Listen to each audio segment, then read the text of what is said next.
Hola, hoy nos metemos de lleno en ese desafío pero tan común en la producción musical. ¿Cómo hacemos que una mezcla suene, bueno, realmente profesional? Superar esa brecha entre la idea que uno tiene y el resultado final. Puede ser frustrante, ¿no? Totalmente. Y para explorar esto, tenemos una fuente genial, un video completísimo del canal mastering.com. ¿Ah, sí? Es una sesión de mezcla de, creo que 4 horas en tiempo real, de la canción Chasing the Dream de Cole Reader. Y la hace un ingeniero profesional, Jay Codewise. Lo interesante es que ves todo el proceso sin filtros, sin cortes. Buenísimo. Entonces, nuestra misión acá es como destilar esas 4 horas, ¿cierto? Queremos ver no solo los pasos técnicos, sino las decisiones que toma, el porqué detrás de cada ajuste, sacar lecciones prácticas para quien está, bueno, aprendiendo a mezclar. Exacto. No es solo mirar qué botones aprieta, sino entender la lógica, la filosofía. Vamos a ver desde cómo arma la sesión hasta esos toques finales que, digamos, marcan la diferencia. Es como una ventana directa como piensa y trabaja un pro en una mezcla real. Dale, perfecto. Entremos en materia entonces. Todo arranca con la configuración de la sesión en el DAW, que en este caso es Logic Pro. Él parte de una sesión vacía, pero usa una plantilla. ¿Qué trae esa plantilla? Es interesante porque no es que tenga plugins en todos los canales ni nada de eso. Lo que sí tiene ya armados son pistas auxiliares, o sea, buses de efectos listos para usar. Ajá. Menciona que tiene una compresión paralela tipo LA2A y varias reverbs ya cargadas. Una plate, un delay cortito tipo slap de corchea, una room mediana y una hall grande, como de iglesia. O sea, herramientas comunes a mano. Exacto. A que hará que son como sus puntos de partida habituales, pero ojo, elementos importantes como la voz, dice que los va a tratar desde cero. No usa un preset para eso. Entendido. Una base de efectos lista, pero flexibilidad para lo crucial. Después, bueno, pone el tempo, 108 BPM, e importa las pistas. Dice que por suerte venían bien etiquetadas. Eso ayuda. Sí, un montón. Pero ahí se topa con una primera, digamos, limitación. ¿Cuál? Las pistas de batería no vienen separadas. O sea, no tiene bombo, caja, hi-hats individuales. Le llegó todo como una única pista estéreo ya sumada, lo que llaman un drum sum. Uf, eso complica las cosas. Claro, te reduce muchísimo la flexibilidad para ajustar cada parte de la batería por separado. Es algo bastante común cuando recibes material de otros. Y me gustó la actitud que muestra en el video, ¿no? No se pone a renegar, dice algo como, bueno, es lo que hay y sigue. Tal cual. Es parte del laburo, adaptarse a lo que te llega. Después, bueno, se pone a organizar la sesión visualmente. Usa los iconos automáticos de Logic, les pone su código de colores. Ah, sí, el orden visual ayuda mucho. Y ordena las pistas de forma estándar. Batería, bajo, guitarras, pone las acústicas primero, voz y así. Una buena organización te ahorra tiempo y, digamos, estrés mental. Y menciona que usa Summing Stacks en Logic. ¿Podrías explicar rápido qué son y para qué los usa él? Dale. Los summing stacks son básicamente como carpetas que agrupan varias pistas y las mandan automáticamente a un bus auxiliar. Él crea estos grupos para las guitarras, los teclados, etc. Ok. Y después, todos esos buses de grupo los manda a otro bus general que llama All Instrument Bus. ¿Y por qué hace eso? Tiene 2 motivos principales. Primero, le facilita mucho automatizar el volumen de secciones enteras de instrumentos. Imagínate que quieres bajar todas las guitarras en un verso, bueno, mueves un solo fader. Claro, práctico. Y segundo, dice que le permite experimentar poniendo compresión en todo el bus de instrumentos juntos, algo que menciona que está probando últimamente. Además, bueno, para exportar stems después es mucho más simple. Un último detalle de organización, antes de seguir. ¿Cómo guarda el archivo? Importantísimo eso, para no tener problemas después. Guarda la sesión como un paquete de Logic. Esto significa que todos los archivos de audio que usas se copian dentro del mismo archivo de la sesión. Ah, mira qué bien. Así si moves la sesión a otro disco o a otra compu, no te faltan archivos. Súper recomendable hacer eso. De acuerdo. Sesión organizada. Vamos a un paso que él ataca de inmediato y que es fundamental. La estructura de ganancia. Usa la función de normalización. ¿Por qué es tan tan importante este paso al inicio? Porque resuelve de raíz un problema súper, súper común. Las pistas grabadas muy calientes, o sea, con niveles altísimos, cuando sumas muchas señales así, el bus de mezcla principal, el máster, satura sí o sí, hace clipping. Es esa distorsión digital horrible que queremos evitar. Y el método que usa es bastante directo, ¿no? Selecciona todas las regiones de audio individualmente y las normaliza para que el pico máximo no pase de menos 10 dBFS. Exactamente. Y la clave acá, lo interesante, es como con una acción técnica bastante simple al principio, esta normalización individual, previene toda una serie de problemas de saturación más adelante. No está promediando el volumen entonces. No. Lo que hace es poner un techo, un límite máximo para los picos de cada pedacito de audio. Y esto automáticamente te crea headroom, o sea, margen dinámico en cada pista antes de siquiera empezar a mover los faders. Entiendo. Entonces es como una estrategia preventiva. Libera al ingeniero para que piense en cosas más creativas y no esté todo el tiempo apagando fuegos porque todo satura. Justamente esa es la idea. Le ahorra tener que poner plugins de ganancia en cada canal para bajar niveles, que era una práctica más vieja o necesaria en otros DAS. Hay todo un debate sobre cuál es el nivel ideal para normalizar. Menos 10 decibel, menos 12 decibel, menos 18 decibel. ¿Y él por qué elige menos 10 decibel? Él elige menos 10 decibeles. Menciona que si baja más, por ejemplo, a menos 18 decibeles, que técnicamente está bien, las formitas de onda se le hacen muy chiquitas en la pantalla y le cuesta verlas. Es una cuestión práctica también. Ah, y un detalle. Esto funciona con audio, con regiones de audio, no con pistas MIDI. Bien, niveles controlados, margen de sobra. Llega el momento de hacer el primer balance de volúmenes. ¿Cómo encara esta primera escucha y ajuste de niveles? Comenta que su método habitual es buscar un elemento ancla. Generalmente dice es la batería o la voz, y a partir de ahí construye el resto de la mezcla. Pero acá, para esta canción, toma una decisión distinta. ¿Qué hace diferente y por qué? Como esta canción, Chasing the Dream, tiene un aire más folk, más country, decide no usar la batería como ancla. Eso lo haría quizás en rock o metal. Acá busca deliberadamente un sonido más relajado, Él usa la palabra cozy, como acogedor.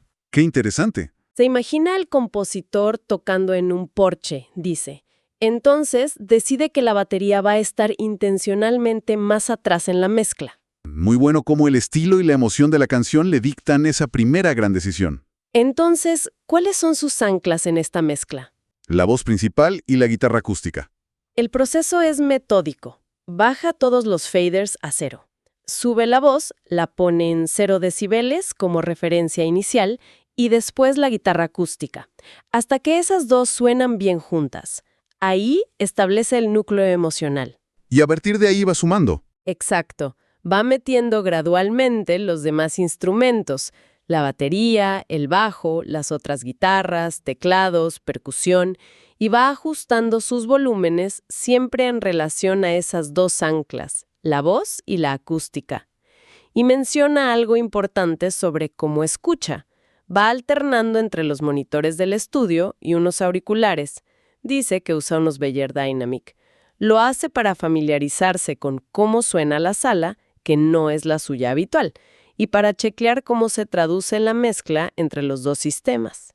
¿Y qué pasa si, al ir sumando instrumentos, el bus master empieza a picar, a acercarse a 0 dBFS, incluso después de haber normalizado? Su solución es súper pragmática y simple. Selecciona todos los buses de grupo, el de guitarras, el de teclados, etc., y les baja el fader a todos juntos, un par de decibeles, hasta que el máster deje de picar. Ah, mira, no se complica. No, para nada. Y si después el nivel general de escucha le queda bajo, simplemente le sube el volumen a los monitores físicos. No pone limitadores ni nada en el máster en esta etapa inicial. Bien, balance inicial listo. El siguiente paso lógico es meterse más a fondo en el material, ¿no? Identificar los elementos clave y empezar a tomar decisiones más de producción dentro de la mezcla. Correcto. Ahí empiezan a analizar el arreglo con más detalle.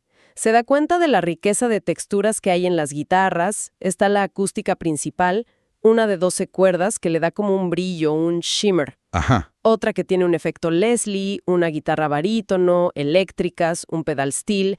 Su trabajo ahí es empezar a discernir cuáles son las estructurales, las que llevan el ritmo y la armonía principal, y cuáles son más bien adornos. O como él dice, caramelos, candy, que puede agregar o destacar más adelante. Y cuando escucha las pistas solas, no solo busca lo bueno, sino también posibles problemas o ruidos. Sí, claro. Es una fase de diagnóstico también.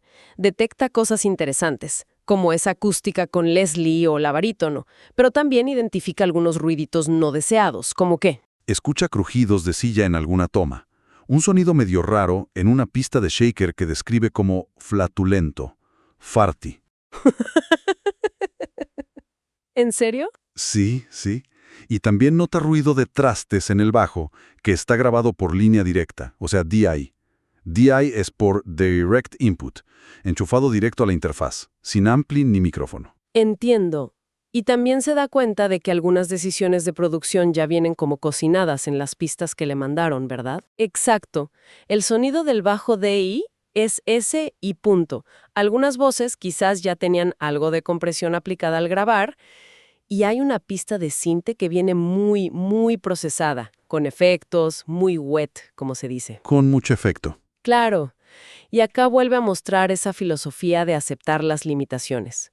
Idealmente, él querría las pistas secas, sin efectos, y las procesadas por separado, para tener control total. Pero bueno, si el sonido base funciona, trabaja con lo que tiene. It is what it is, dice. Bueno, entramos ahora en la fase de refinar la mezcla, donde empieza a aplicar procesos más específicos. Empecemos por cómo soluciona esos problemitas que encontró. Dale. El primer problema era un ruido feo en una parte de guitarra slide. Su solución es pura edición. Busca otra parte de la canción donde se repite esa misma frase musical pero que esté limpia, la corta, la pega encima de la parte con ruido y aplica crossfades, unos fundidos cruzados muy cortitos para que el parche no se note. Astuto. Y después consolida o renderiza esa edición para que quede fija. Para el crujido de silla, bueno, no se ve exactamente cómo lo hace, pero lo elimina. Seguramente usó una EQ muy precisa, muy quirúrgica. ¿Y el shaker ese? Farty. La decisión es más simple todavía, no usar esa pista.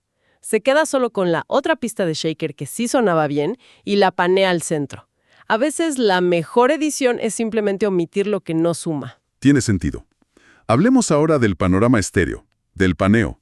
¿Cómo lo maneja él? Primero, observa que muchas pistas ya le llegaron en estéreo o con algún paneo aplicado por el productor.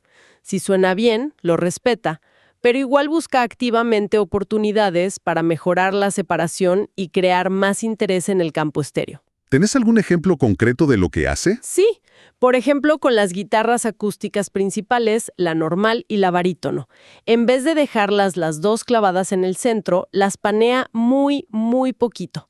Apenas un 5% a la izquierda una y 5% a la derecha la otra. Casi nada. Casi nada, pero suficiente para separarlas ligeramente y que ganen claridad, sin que suenen totalmente abiertas. Y después, más adelante en la canción, cuando entra una armónica, panea esas mismas guitarras un poquito más hacia los lados, quizá un 15% a cada lado. ¿Para qué? Para dejar espacio libre en el centro para la armónica. O sea, está usando el paneo de forma dinámica, para gestionar las relaciones entre los instrumentos que van apareciendo. El pedal steel, por ejemplo, lo ubica un poquito a la izquierda. El objetivo general acá no es hacer paneos extremos porque sí, es más bien descongestionar el centro, usar el espacio izquierda-derecha de forma inteligente, para mejorar la separación y añadir interés, sobre todo si la producción original ya tenía cierto trabajo estéreo. Son mejoras sutiles, musicales. Pasemos a los coros, los famosos BBs, Background Vocals. ¿Con qué se encuentra ahí? Se encuentra con una sola pista estéreo para todos los coros juntos. Esto implica que las distintas armonías probablemente ya están mezcladas y paneadas ahí dentro, y seguramente de forma bastante estrecha, narrow. No tiene control individual sobre cada voz de la armonía. Otra limitación parecida a la de la batería, sumada. ¿Y cómo lo encara para darles un poco más de presencia o de aire? Usa una técnica clásica para ensanchar el estéreo artificialmente. El sample delay, que a veces se llama efecto Haas. Básicamente, duplica la señal o usa un plugin que lo haga internamente, deja un lado como está y retrasa al otro lado apenas unos milisegundos. Él menciona unos 20 ms. ¿Y eso qué logra?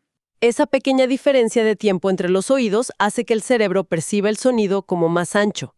Compara el sonido original, más estrecho, con el resultado ensanchado y claramente prefiere el efecto más amplio que consigue con esta técnica. Es una buena solución para salir del paso, pero él menciona cuál sería su escenario ideal para grabar coros, ¿no? Sí, y es un datazo para tener en cuenta en la producción y grabación. Dice que lo ideal es recibir pistas dobladas para cada línea de armonía. O sea, grabar 2 veces la tercera, 2 veces la quinta, etc. Ah, claro. De esa forma, él podría panear las tomas de forma simétrica. Una tercera a la izquierda, la otra a la derecha, una quinta a la izquierda, la otra a la derecha. Así podría crear un muro de sonido vocal mucho más controlado, equilibrado y potencialmente mucho más grande. Insiste en la importancia de planificar esto y hablarlo con el productor durante la grabación. Llegamos ahora al elemento quizás más crítico de esta canción. La voz principal. ¿Cómo la trata? Las identifica clarísimo como el centro emocional y narrativo, sobre todo en este estilo de cantautor. Y el tratamiento que le da es súper meticuloso. Lo primero que hace es separar las secciones de verso, que son más suaves, más íntimas, de las secciones de estribillo, donde la voz es más potente, más plena. Las pone en pistas diferentes dentro del DAW, ¿Para qué hace esa separación? para poder procesarlas de forma distinta y para tener un control mucho más fino sobre cada tipo de interpretación. Después, y esto es clave, antes de ponerle cualquier compresor, invierte un montón de tiempo en automatizar la ganancia. Ojo, no el fader de volumen, sino la ganancia del clip o de la región de audio. ¿Y qué ajusta ahí manualmente? Ajusta el nivel de palabras o sílabas específicas. Suaviza consonantes que suenan muy fuertes, como las P o las T, o las sibilantes, como S o CH, que están muy ásperas. Levanta finales de frase que a veces se pierden. Controla cualquier inconsistencia de nivel. Todo a mano. ¿Y por qué prefiere hacer eso con automatización en lugar de usar el clip gain que otros usan? Explica que la automatización le permite crear transiciones más suaves, como rampas graduales, para subir o bajar el nivel. Dice que suena más natural que los cambios a veces abruptos del clip gain. Y un truco de eficiencia. Una vez que hace esa automatización detallada en una sección, si esa sección se repite, la copia y la pega. Bueno, una vez que la dinámica está más controlada manualmente con la automatización, ahí sí aplica compresión. Usa un compresor tipo LA2A, que es conocido por ser suave y musical. Ajusta la ganancia de entrada para que el compresor actúe sobre los picos. ¿Buscando qué exactamente? Busca nivelar todavía más la dinámica, que la voz se siente de forma consistente en la mezcla, sin que haya saltos bruscos de volumen. Menciona que suele empezar con ataque y liberación rápidos y ajusta desde ahí. Busca una reducción de ganancia de unos 5 decibeles, más o menos, en los picos más fuertes. ¿Y qué pasa con la sibilancia? Esos sonidos S que a veces molestan tanto. Prueba primero con un de-esser automático, pero parece que no le convence del todo el resultado, así que vuelve a la carga con la automatización manual de ganancia, bajando el nivel específicamente en las S's que le resultan más problemáticas o que, digamos, le distraen de la música. Menciona de pasada el viejo truco de poner un lápiz delante del micrófono al grabar para dispersar un poco esas frecuencias. En cuanto a la ecualización, la EQ, los ajustes que hace son bastante sutiles. Usa EQ dinámica, menciona un plugin llamado Soothe, para atenuar resonancias o acumulaciones medio molestas en el rango medio que a veces aparecen y desaparecen según la nota que canta. Ah, eso es interesante. Sí, porque te permite limpiar la voz sin quitarle cuerpo o presencia general. Además, aplica un filtro pasabajos, un roll-off suave, por encima de los 10 kHz, pero solo en la voz del verso. Lo hace para quitarle un exceso de aire o siseo y que suene un poquito más íntima en esas partes. Y por último, los efectos de espacio para la voz. Reverb, delay. Exacto. Añade una reverb tipo plate a través de un envío auxiliar. El objetivo es darle un espacio que se sienta integrada con el resto de la mezcla, que no suene seca y como desconectada, tipo karaoke, ¿viste? Claro. Y un detalle importante, ecualiza la señal de la reverb que vuelve. Le corta graves y agudos. ¿Para qué?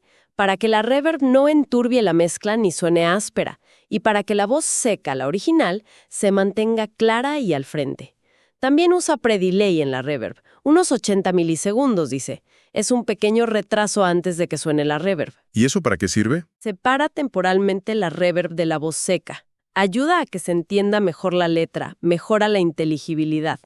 Y mencionó también un delay más creativo para los estribillos. Sí, ahí se permite jugar un poco más. Cambia su delay estándar por una emulación de eco de cinta, menciona el Stellar Echo, pero solo en los estribillos. Busca un efecto más como nadador, dice él, swimming, más etéreo, más soñador, dreamy, que conecte un poco con el título de la canción, Chasing the Dream. Tiene lógica. Y lo crucial es que automatiza este efecto. Lo pone en los estribillos, pero lo saca o lo baja mucho en los versos para mantener esa intimidad que buscaba en esas secciones. La verdad, un trabajo súper detallado en la voz. ¿Qué hay de los otros instrumentos? El bajo, por ejemplo, que tenía ese ruido de trastes y sonaba por línea. El bajo DI, sí. Lo describe como potencialmente retumbón y delgado, sobre todo en las partes donde queda más expuesto. Intenta procesarlo un poco con EQ, cortando medios, realzando graves, y con un limitador para controlar la dinámica. Incluso piensa en usar saturación o alguna simulación de amplificador. Pero al final creo que no lo hace, ¿o sí? Se echa para atrás. ¿Por qué? Porque se da cuenta de algo muy importante al escuchar todo junto, en contexto. El procesamiento que prueba, aunque quizá mejora un poco el bajo si lo escuchas solo, hace que el bombo de la batería pierda presencia, como que desaparece de la mezcla. Ah, el clásico conflicto bajo-bombo. Exacto. Y ese conflicto lo lleva a optar por un enfoque mucho más conservador con el bajo. Quizá lo deja casi como estaba o con ajustes de EQ mínimos. Es una gran lección sobre mezclar siempre escuchando el contexto general, no las pistas aisladas. ¿Y la batería sumada? Le aplica mucho proceso al final. Muy poco. Ya venía con algo de ambiente de sala, dice, y él prefiere mantenerla relativamente seca para este estilo de música. El trabajo principal es ajustar bien su nivel en el balance general. Lo único que le añade es un poquito de reverb a los platillos, a los crashes, a través de un envío, para darles un poco más de tamaño y que duren un poquito más. ¿Qué pasa con la percusión menor? ¿El shaker, la pandereta? Al shaker limpio, que había paneado al centro, le añade un poquito de reverb de sala, room reverb, para darle algo de espacio. A la pandereta le aplica una EQ para suavizarle los agudos, que no sea muy chillona y se integre mejor. ¿Y la armónica? ¿La comprime mucho? No, para controlar los picos más fuertes de la armónica, prefiere usar automatización de volumen, igual que hizo con la voz. Quiere preservar su dinámica natural, su expresividad. Solo le pone un limitador al final, muy sutil, como una red de seguridad por si algún pico se escapa mucho. ¿Y le pone reverb? Le añade un toque de la misma reverb plate que usó en la voz, pero poquito. Quiere que suene mayormente seca y bien al frente. ¿Y a la guitarra acústica líder, la que hace melodías, también le aplica esa misma reverb plate, ¿no? Para conectarla con la voz. Exacto. Se nota que busca coherencia en los espacios que crea. Usa pocos ambientes principales, esa plate, la room, y los aplica con criterio a varios elementos para que todo suene como que está en el mismo lugar de forma cohesiva. Llegamos a una etapa que, por lo que contás, puede marcar una diferencia importante en el sonido final. El procesamiento de los buses. Eso que a veces llaman stem mastering ligero. Así es. Acá la idea ya no es procesar cada pista individualmente, sino los buses donde agrupó los instrumentos. El bus de batería, el de bajo, el de guitarras, teclados, percusión, voces. Y también el bus de mezcla principal, el máster. ¿Y cuál es el objetivo de hacer eso? Tiene un doble objetivo. Por un lado, buscar cohesión, ese famoso pegamento o glue que hace que los distintos grupos de instrumentos suenen más como una unidad, que encajen mejor. Y por otro lado, añadir un pulido final, un polish general a la mezcla. ¿Y qué herramientas específicas usa para lograr eso? Se apoya bastante en plugins que emulan equipos analógicos, emulaciones de cinta, tape, y de consola, console. Estos plugins añaden sutiles armónicos, una ligera compresión y saturación que son características de esos equipos reales. ¿Y los pones solo en el máster? No, eso es lo interesante. Los aplica en todos los buses de grupo y también en el bus master. Usa distintas configuraciones o modelos de cinta y consola para los buses individuales comparado con el bus master. Es una técnica de ir sumando capas, de apilamiento. ¿Y cómo describe él el efecto que logra con todo esto? ¿El efecto acumulativo? Lo describe de formas bastante gráficas. Dice que añade presencia. Usa la analogía de sonarse la nariz para quitar congestión, que hace que la mezcla suene más alta, o sea, con más extensión percibida en graves y agudos. Más llena, quizá. Exacto, más llena, que añade profundidad, calidez y también un cierto brillo o shimmer y claridad general. No es un cambio radical en un solo punto, sino la suma de muchas pequeñas mejoras sutiles. De hecho, alguien en la sesión comenta que la diferencia se siente casi como de mastering. Un paso que no puede faltar antes de dar por terminada la mezcla. Comparar con referencias comerciales. Fundamental. Compara su mezcla con otras canciones que ya están en el mercado, del mismo género o con un sonido similar al que él busca. El objetivo es doble. Asegurarse de que su balance tonal, o sea, la relación entre graves, medios y agudos, esté dentro de lo esperado para el estilo y que su nivel general, el volumen percibido o lufs, también esté en un rango comparable. Es para no trabajar en una burbuja, ¿viste? Claro. ¿Y cuál es el proceso que sigue para referenciar? Solo apretar un botón. ¿Y qué es lo crucial al hacer esa comparación? Lo más importante, y lo recalca, es igualar los volúmenes percibidos, hacer level matching, que su mezcla y la referencia suenen al mismo volumen aparente. Si no, la comparación no sirve, porque el oído siempre tiende a percibir lo que suene más fuerte como mejor. Totalmente. Y en este caso particular, ¿qué referencias usó y qué descubrió al comparar? Bueno, usó algunas referencias de música country que ya tenía guardadas. Dice que idealmente le preguntaría al artista qué canciones le gusta como objetivo sonoro. Durante la sesión, incluso busca una referencia online y encuentra una de un tal Tom Barrett. ¿Y qué notó en su mezcla al comparar? Se dio cuenta de que a su mezcla le faltaba un poquito de brillo en los agudos, comparada con las referencias. ¿Y cómo lo solucionó? Intentó primero con un EQ normal, tipo shelf, realzando agudos, pero dice que el resultado le sonó demasiado áspero. Después probó con un excitador armónico, un plugin que tiene un control de shimmer, que fue más suave, pero quizás no era exactamente lo que buscaba. Y al final, se decidió por usar una emulación de un EQ clásico, tipo Pultec, en el Buzzmaster. ¿Y qué hizo con el Pultec? Aplicó un realce suave y amplio alrededor de los 12K. Consideró que esa opción le daba el brillo que le faltaba de una forma más musical, menos forzada que las otras. Perfecto. Bueno, hemos recorrido todo el flujo de trabajo, desde el inicio hasta el final. Si tuviéramos que resumir las ideas clave que sacamos de este análisis, vimos la importancia de una buena horarización inicial, metódica, la estrategia súper útil de la estructura de ganancia usando normalización para crear headroom desde el vamos, la decisión creativa del balance inicial, cómo anclar la mezcla según el género y la canción, en este caso en la voz y la acústica. Ajá. Y la fase de diagnóstico, ¿no? Identificar fortalezas, debilidades, ruidos, limitaciones del material que te llega. Exacto. Y después, todo el refinamiento. La edición precisa para solucionar problemas técnicos, el uso del paneo de forma intencional para crear espacio y claridad, las técnicas súper detalladas y específicas para elementos cruciales como la voz, automatización de ganancia, compresión, ecodinámica, efectos creativos. También cómo trató otros instrumentos, a veces de forma más conservadora, pero siempre pensando en el contexto general. El uso del procesamiento en los buses para pegar todo y darle ese pulido final. Y la verificación indispensable con referencias. Y creo que surgen algunos principios fundamentales de todo esto. Primero, que la calidad del material original es clave. Si las pistas están bien grabadas, la mezcla se enfoca en mejorar, no solo en reparar problemas. Totalmente.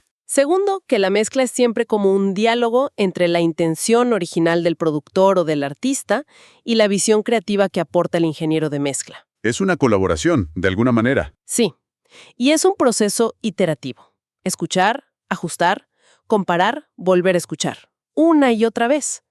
Y al final combina mucha técnica, claro, pero también mucho de gusto personal, de olfato, de taste, como dicen en inglés. Para cerrar, me gustaría dejar una reflexión. Se mencionó al pasar que este ingeniero Jake Coldwise suele trabajar más con rock y metal, géneros bastante diferentes a esta canción folk country tan acogedora. Él se adaptó, obviamente, pero esto nos deja pensando, ¿cuánto influye realmente el género habitual de un mezclador en su enfoque, incluso cuando trabaja fuera de esa zona de confort? Claro, es una buena pregunta. ¿Puede un ingeniero ser un camaleón sónico perfecto? ¿O su estilo inherente, sus tendencias, sus mañas, siempre dejan alguna huella aunque sea sutil? Si escucháramos esta mezcla sin saber quién la hizo, podríamos detectar alguna firma sonora que delate su experiencia en géneros más pesados. Es interesante pensar en eso, ¿no? En el estilo, la adaptabilidad y la identidad sonora en el arte de la mezcla.